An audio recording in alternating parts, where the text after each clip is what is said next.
Hi, today I would like to show you how you can transfer files from an Android device to OPPO A33 2020. Firstly, open Play Store on both devices and download an app called Send Anywhere. Now open it. Tap I accept and click Confirm. Then click Continue and tap Allow.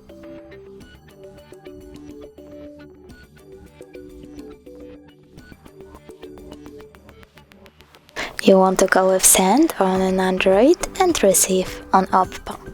Then tap on the dots to send all of your files. Then tap on Send, but I don't want to do that because it will take a lot of time, so I will go with one file, for example this song. So I have to tap on it, click Send, and tap Got it. From here you have two ways to connect. You can scan QR code or input password. I will click on the QR icon, click Allow and scan the code because it's faster.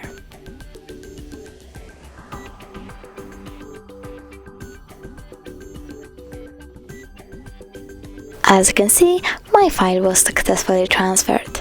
If you wanna check it out, go into Further Files, click Continue, choose Allow, tap on Audio, and as you can see, my file is over here. Thanks so much for watching. If you enjoyed this video, don't forget to leave a like, comment and subscribe. Bye!